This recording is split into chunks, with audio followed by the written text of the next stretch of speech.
That's Mark Reynolds, the centre half back, read it well. But knocked back by Paul Gahan, who's playing a blinder at half back. To Paddy Donahue, trying to turn, get some room for a shot, but harmlessly wide in the end. We haven't had a score for some minutes now. This man is keeping himself warm. It's just a little chilly. It's still only March after all.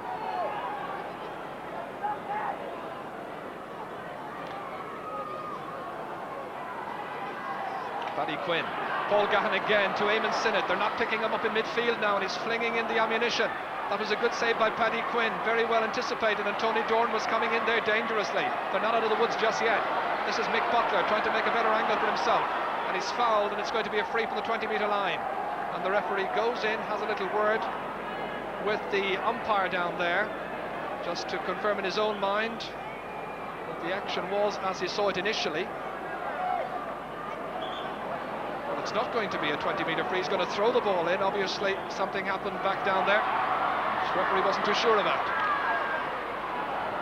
In by Martin Casey to Tony Doran. Nice pick up by Doran, surrounded by three players. Lays it off to Seamus O'Leary. Marked and stopped back there by Gerard Rogan, with Colin Whelan there too. But that's Sean Whelan of Burpers Alley, keeping it in play right on the end line, trying to make an angle for himself across to Tony Doran. Doran with a lovely catch and a good point. Well, surely no one would deny him an All-Ireland Club medal, and he's playing a leading role, an inspirational figure in this afternoon's match. And there are 2 goals now separating the sides. Sean Whelan supplied the ball across, denied on the first occasion, but turned it out, and Doran was going away from goal. Once again, very experienced head, knew where that was going to land, and knew what he had to do with it as well. Meanwhile, a foul back here in the middle, and it's going to be an O'Donovan Rossa free. So now they need to score very badly, and how a goal for O'Donovan Rossa would maybe turn this game around a bit. Paul Gahan, number 5, has played like a colossus here in the heart of the Burpers Alley defence, just changing the stick. Midwine, Adrian Murray, and they've sent another free wide. That's 3 or 4 now in the second half. The wide's now beginning to mount up.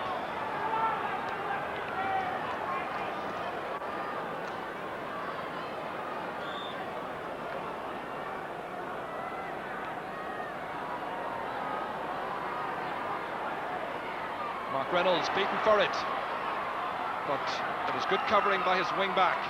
Gets it the second time, but only as far as Paul Gahan. Fresh air shot out to Jim Fagan, another one. Finally it comes to the centre back Matty Foley. Delivers the pass in, but it's overhit and wide. Tony Doran now calling on his players everywhere and anywhere to put in a great effort, a great last 16 minutes. And some of the Galway stars here. We've got Brendan Lenski and Tony Keaty here as well. 2 of Galway's Dublin-based contingent, of course, but great hurling fans always come to see a good match. That's what it's been. Tom Dempsey from way out the field. That's a good point. A superb score by Dempsey, his 4th of the match. Brilliantly targeted.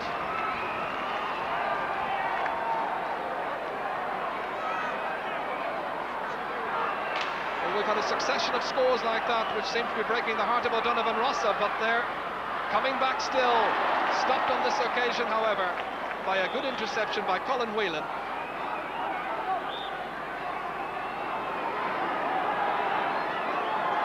So we're into the last quarter of the game. Jim Fagan will take the sideline ball. That shot from behind the goal originally, now he's playing into the goal on our right, of course. Towards Kieran Barr, stopped however and taken out by Pat Kenny, out to Tom Dempsey, and a substitute in there who's Paddy Rogan. This is Paddy Rogan, a brother of Gerard, and a point by the substitute.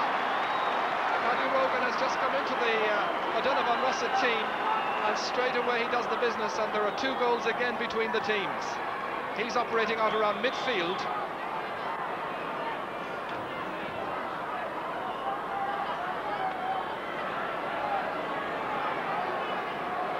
Reynolds once again trying to judge this one, but again deceived by the bounce of the ball. Martin Casey plays it through to Seamus O'Leary. O'Leary with a stinging shot, saved by Paddy Quinn, the goalkeeper. But Butler's there, and it's Quinn again with a double save and away to safety eventually.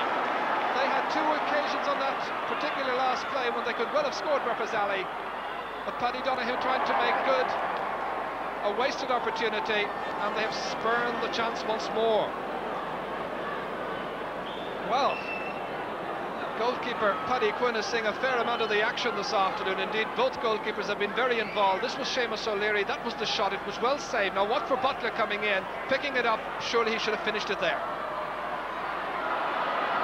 Meanwhile, in the middle of the field, Buffers Alley with Matty Foley coming downfield again, trying to link up with the centre forward who's Martin Casey.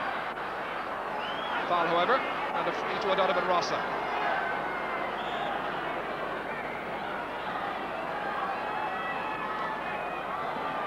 Adrian Murray, the free taker, taken by, once again, Matty Foley. Dwayman Sinnott, Wexford senior player. Away from Seamus O'Leary, but again, selfless running by Tony Doran. Doran across the goal to Butler. Two great old campaigners. And it's Mark Reynolds, a very high challenge, a dangerous challenge by Eamon Sinnott, and the referee just going down, calling him across and taking his name. Eamon Sinnott on that occasion challenging very high and very dangerously. It was Tony Doran who flung that one across the face of the goal towards Mick Butler. Couldn't quite get enough room to get in his shot properly. He was closed down well by Mark Reynolds, who himself was tackled very highly.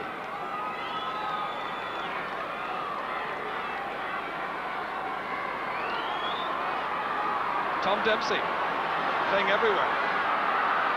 Kieran Barr trying to put in a challenge. The defence under a lot of pressure just now. Mick Butler trying to kill off the challenge of the Belfast club. But again he's put it wide. Another misdirected shot. So just to remind you that there are 2 goals between the teams on score. Ali Namwifera from Port Larga, Gaku agus Negulin agus Negulin ag Furin Vale Ferishta na Rossa. Meanwhile, back with the action. That's Colin Murphy. Oh, it just went inches wide, and there's a high challenge down there to John O'Leary as Colin Murphy races away from the action. And the Buffers Alley players looking at some of the umpires to see, did they see the foul that resulted in that wound to the head there of John O'Leary? I'm afraid I didn't see it.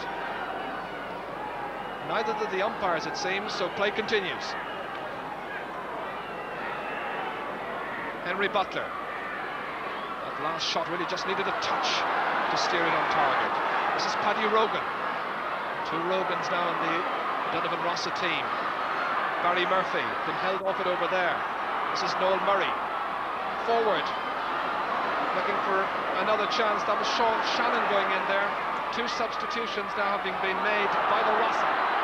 This is Tony Doran out around the 40. Cross towards Martin Casey. Challenged by Gerard Rogan.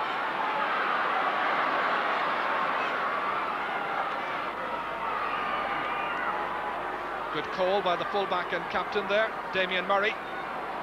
Swept out by Adrian Murray, his brother, out to Jim Fagan. Fagan with a neat pick up. A solo run as he carries it forward. The lay forward towards Jim Riley, overhit however. It's broken up slightly by Pat Kenny, the opposite captain, the captain of Buffers Alley. Touchdown by Mark Barr to the other waiting mark, Mark Reynolds. Reynolds, number 6, is challenged and fouled, and it's going to be a free out for Donovan Rossa. Meanwhile, we have a player down here in need, perhaps of attention, Jim Riley. There'll be another Jim Riley playing here on Sunday for Cavan against Derry. He's the Cavan captain, of course. So 10 minutes remaining, and if O'Donovan Rossa can get themselves a goal, you feel they're not out of the hunt just yet. But that's what they need. Jim Riley here, trying to set themselves up for a score. And that's tailed away and wide. Donovan Rossa still very much involved in the action with, as we say, 10 minutes remaining. Remember, it's club hurling we're watching this afternoon, and they're showing great spirit and commitment, and all very much in it for the fun. Breaks down towards Paddy Donoghue. Oh, neatly saved by the goalkeeper, Paddy Quinn. The sun into his eyes, and he's made another very, very fine save. Referee's whistle again sounds, but again it was something that happened off the ball, I think. Maybe he was fouled as he was taking that one out, but the sun was right in his eyes there, and the referee from Cork, Willie Horgan from the Brian Dillon's club, saw the foul inside the small rectangle, so he must have been fouled as he was taking that one out. Paddy Rogan under the dropping ball, but it's Sean Whelan who takes it down for Burfazali from Wexford in search of their first club championship victory. Kieran Barr from way out the field, that's a nice one. This man oozes class. A very stylish performer and a deadly finisher. He's got 4 points from the O'Donovan Rossa tally. So once again a 5-point differential. Touched on towards Tony Doran, swept outside to Paddy Donoghue. He can get it up onto the stick quickly. Looking for support. Sean Whelan will strike for a point perhaps off the fingers there of Adrian Murray. Gerard Rogan here has played very solidly at right corner back all through the match. And another substitute there, as you saw, that's Chris Condon. The player lying down, injured, down at the left-hand side of the field, and that's Gerard Rogan. So Gerard Condon then is in need of attention.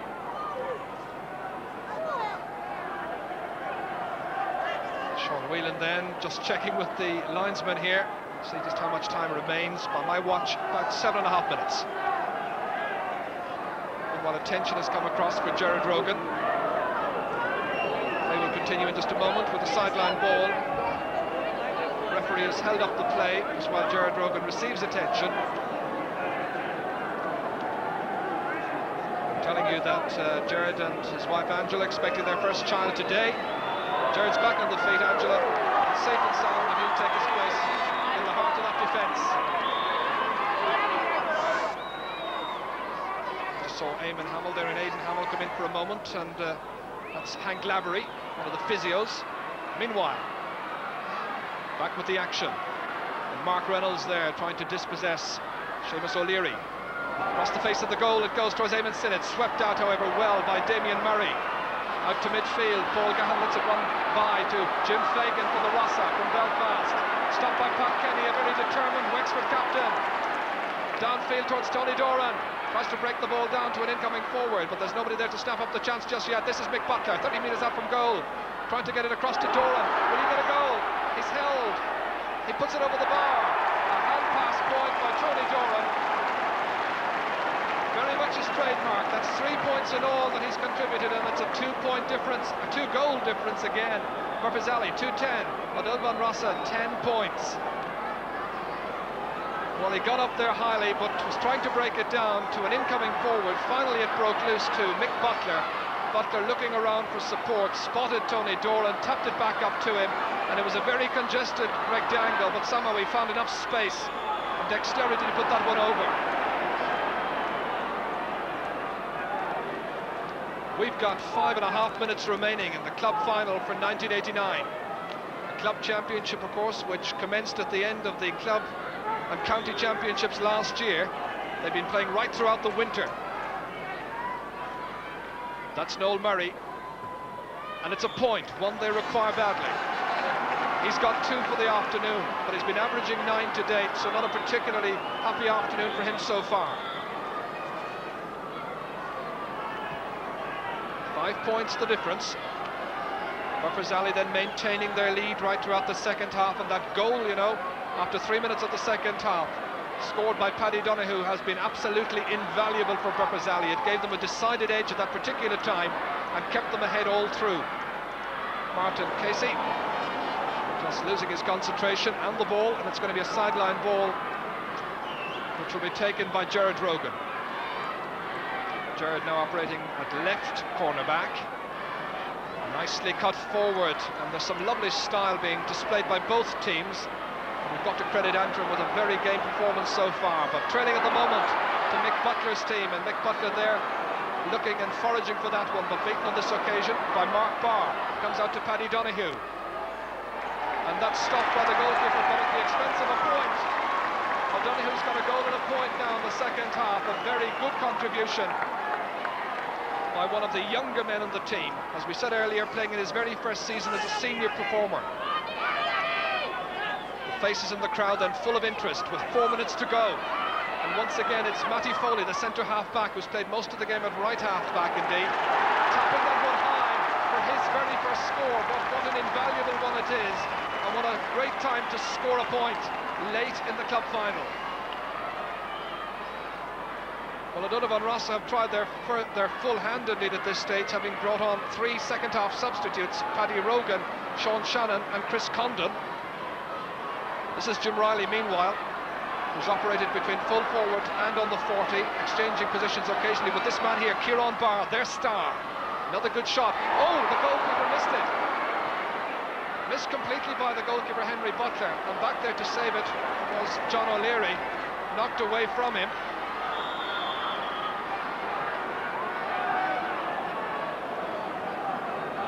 O'Donovan Rossa did their work very well in studying Bupper's alley style, and they reckoned, as we just watched this little piece of action, that they might well be able to steal a march on the goalkeeper.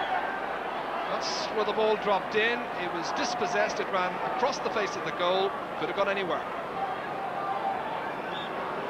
So they planned strategy A, which I'm sure is to go for a goal at this stage. Noel Murray lobs it in. Kieran Barr challenges, but there's a lot of Bupper's alley players there, and it's Pat Kenny who gets it out, not too far, follows up well. Colin Whelan can't get to it, that's Colin Murphy! And Murphy has driven it wide. A late chance then for the number 15, who's got a point to his credit so far in what's been a very, very competitive club final. Well, it's been interesting and competitive all the way through, a most invigorating contest surely. And the referee just signalling there that he's going to add on a second or two. Colin Murphy rather back on his feet, and Henry Butler ready to take the puck out to the totally unmarked Tom Dempsey, who says thank you very much from the middle of the field. He flings it down, but wide. Good play by the goalkeeper, I think, that time, spotting Tom Dempsey totally unmarked, and after Dempsey hit that shot, incidentally, he acknowledged the good pass from the goalkeeper. Chris Condon, substitute battling. Mick Butler. That's Eamon Sinnott. And that's Adrian Murray finally breaking up all of that, lobbing it forward towards Sean Shannon. But back there is that stylish performer Barry Murphy. To the middle towards Kieran Barr, another very stylish player. An economic stroke and a good point. Doesn't need too much room to operate from, but he's got 5 points in all of the 12-point tally, but 2 goals still between the teams. At this stage, you'd surely be putting your money on Bupper's alley. Tony Doran then, he's won a medal in every grade of hurling except the club championship. Is this to be finally his day, 3 weeks before his 43rd birthday? Here he is again, playing it into space to the waiting Seamus O'Leary, challenged by Colin Murphy. Chris Condon. Paul Gahan here, who's been magnificent at half-back. But Bupper's alley have performed splendidly right throughout the field. They've had stars everywhere. O'Donovan Rossa, to their credit, gave us a very keenly contested club final on this St. Patrick's Day. Pat Kenny is challenged high, a facial injury picked up by the Bupper's alley captain just outside the 20-metre line. And the trainer is on just for a moment. They'll want the action to continue quickly. Paul Gahan then getting the instructions from the sideline team. But Henry Butler, I'm sure, if ever he decides to retire from this game of hurling, will remember Patrick's Day in '89 when his club won the All-Ireland Club Championship, as they surely seem destined to do now. Sean Whelan into space, nobody there waiting for it. Oh, the goalkeeper's left it behind him, Paddy Quinn. Just about the only error he's made this afternoon, trying to make amends.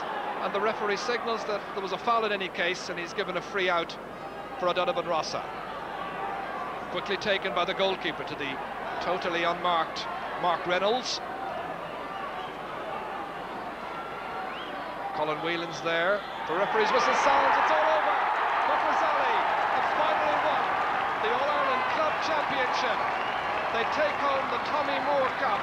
Tony Doran, at the age of 42 and 49 weeks, finally takes an All-Ireland Club medal. That completes a fantastic collection of medals for Tony Doran and for his colleagues in Buffers-Alley, who've won by 2 goals with the final score.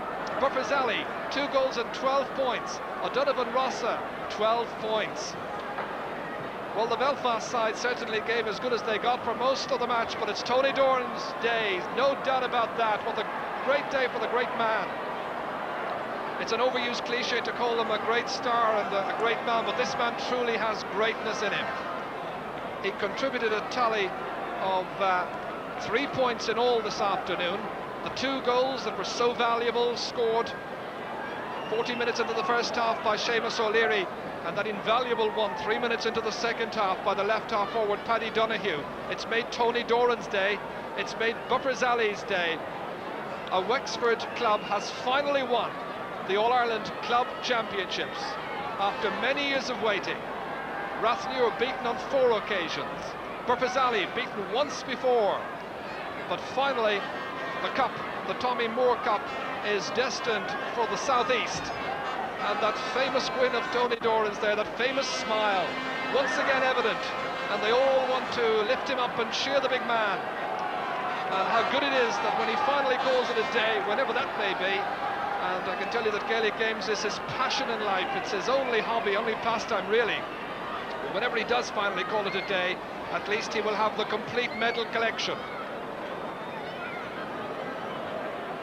So that's the story from Croke Park, really, the story of the day that Buffers-Alley finally came good.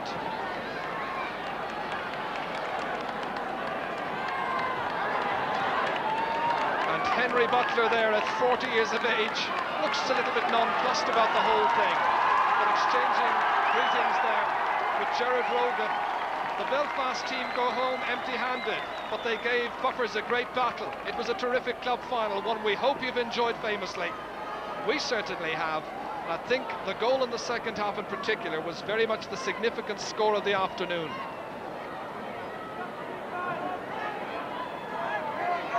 So it's time for the presentation, and John Dowling, a Leinster man from Offaly, of course, with a word to Pat Kenny.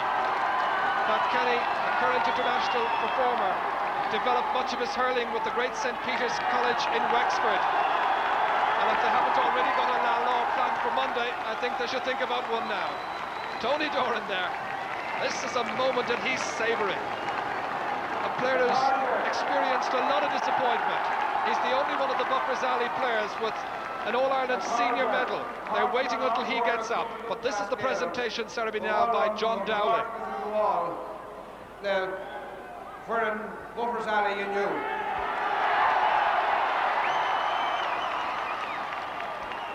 It is my great pleasure to congratulate Buffers-Alley on winning the All-Ireland Club Senior Hurling Championship.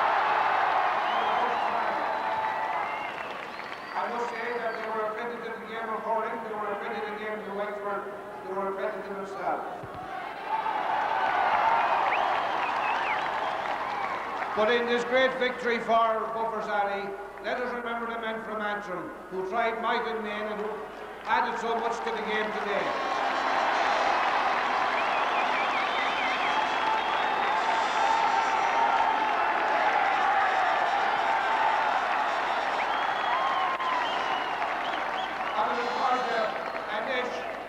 Our coroner captain Fern Buffers-Alley, Pádraig O'Kenny. Gogortigus Bori. Chaton, Corn Egdol, Baluk Gorman, Don Kedu Ria. On Corn Eg Ali Navuira, Buffers-Alley from Wexford then, and Pat Kenny, their captain, accepting the trophy. And now his acceptance speech. He hasn't it written out, has he? I think he has. No, Quran, as a win ocean. It's more an Ardum, our current Shahadaka.